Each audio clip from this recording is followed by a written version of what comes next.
আজকের গল্প শুরু করার আগে একটাই অনুরোধ। একা থাকলে আলোটা জ্বালিয়ে রাখবেন। কারণ আজকের গল্পে যা ঘটেছিল তার ব্যাখ্যা আজও কেউ দিতে পারেনি। শুরু হচ্ছে আজকের গল্প, শেষ সাক্ষী। রাত তখন ১১টা পেরিয়ে গেছে। কলকাতার বালিগঞ্জ সার্কুলার রোডের একটি পুরনো অ্যাপার্টমেন্টের ৪ তলায় বসেছিল দেবাশিস রায়। বয়স ৩৭। পেশায় ফরেন্সিক অডিটর। যুক্তি ছাড়া কোনো কিছু বিশ্বাস করার মানুষ সে নয়। ভূত, অলৌকিক শক্তি কিংবা মৃত্যুর পর আত্মার অস্তিত্ব, এসবকে সে সবসময়ই মানুষের কল্পনা বলে মনে করত।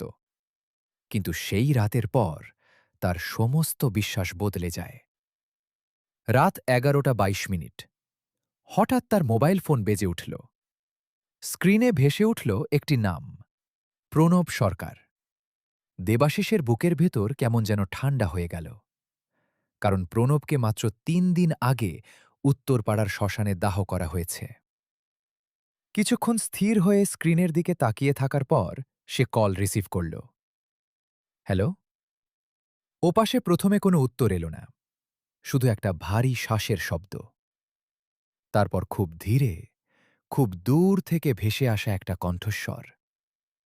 দেবু, ওরা আমাকে মেরেছে। দেবাশিসের শরীর কাঁপতে শুরু করল। এটা প্রণবের গলা, একেবারে প্রণবের। ভুল হওয়ার কোনো সুযোগ নেই। প্রণব? তার নিজের গলাও কাঁপছিল। তুই তুই কোথায়? ওপাশের কণ্ঠস্বর আরও দুর্বল হয়ে এল। আমার বুকে বিষ দিয়েছিল। কর্পোরেট অ্যাকাউন্টের ফাইল আমার ড্রয়ারে আছে। নীল ফাইল। সত্যিটা বের কর। ওরা জেনে গেছে তুই আমার বন্ধু। ওরা আবার আসবে। কলটা কেটে গেল। সেই রাতটা আর ঘুমোতে পারেনি দেবাশিস।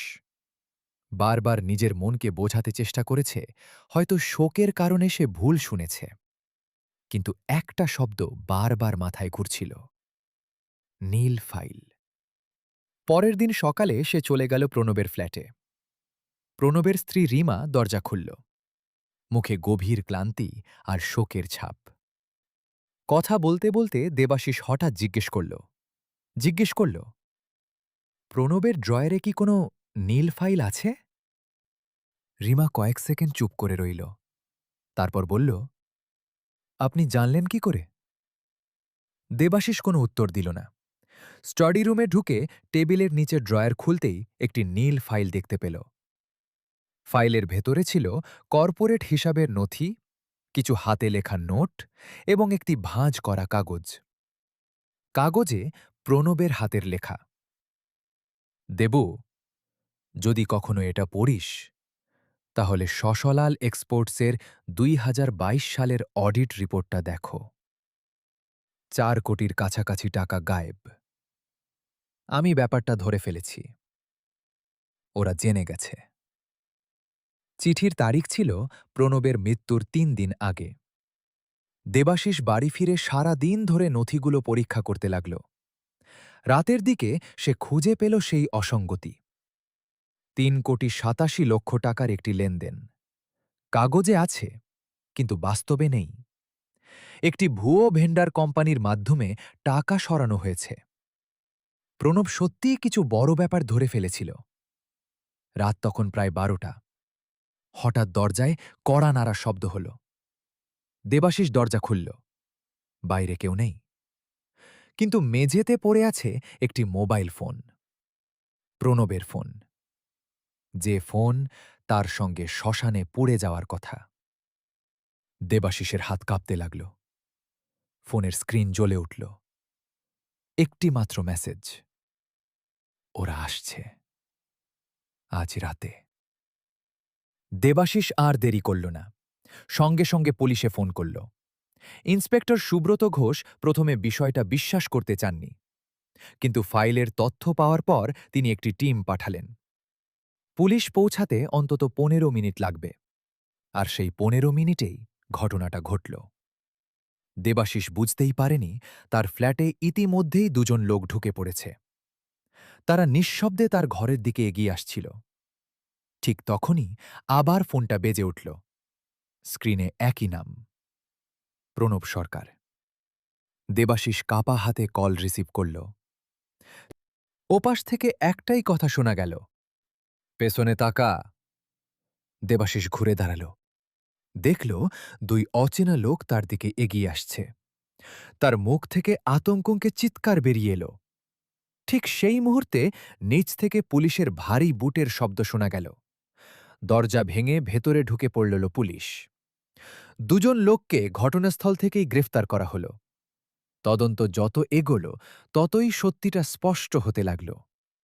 শশলাল এক্সপোর্টসের ডিরেক্টর হরেন্দ্রনাথ দাস কোটি কোটি টাকার দুর্নীতির সঙ্গে জড়িত ছিল। প্রণব সেটা ধরে ফেলেছিল, তাই তাকে সরিয়ে দেওয়া হয়। বিশেষ ফরেন্সিক পরীক্ষায় জানা গেল প্রণবের শরীরে পটাশিয়াম ক্লোরাইড ব্যবহার করা হয়েছিল, এমন একটি বিষ যা সাধারণ ময়নাতদন্তে সহজে ধরা পড়ে না। কয়েক মাসের মধ্যেই আদালতে সব প্রমাণিত হল। হরেন্দ্রনাথ দাস এবং তার সহযোগীদের কারাদণ্ড হয়। কিন্তু একটি প্রশ্নের উত্তর আর কখনো পাওয়া যায়নি। প্রণবের ফোন তো তার দেহের সঙ্গে পুড়ে গিয়েছিল। শ্মশানের কর্মীরা সেই কথা নিশ্চিতভাবে বলেছিল। তাহলে সেই ফোন কোথা থেকে এলো? কলগুলো কে করেছিল? মেসেজগুলো কে পাঠিয়েছিল? আর সবচেয়ে বড় প্রশ্ন, দেবাশিস সেদিন রাতে কার সঙ্গে কথা বলেছিল? আজও সে উত্তর জানে না। শুধু জানে, কখনো কখনো সত্যকে চাপা দেওয়া যায় না, আর কখনো কখনো শেষ সাক্ষী জীবিত মানুষ হয় না, সে আসে অন্য কোথাও থেকে। আজকের গল্প এখানেই শেষ। গল্পটা যদি ভালো লেগে থাকে তাহলে ভিডিওটিতে একটি লাইক দিন। আর এমন আরও রহস্যময় ও ভয়ঙ্কর গল্প শুনতে সাবস্ক্রাইব করুন লেগাসি হররকে। বেল আইকন টিপে রাখুন। কমেন্টে লিখে জানান, আপনি কি বিশ্বাস করেন প্রণব সত্যিই ফিরে এসেছিল, নাকি এর পেছনে ছিল অন্য কোনো অজানা সত্য? শুভরাত্রি, আর সাবধানে থাকবেন।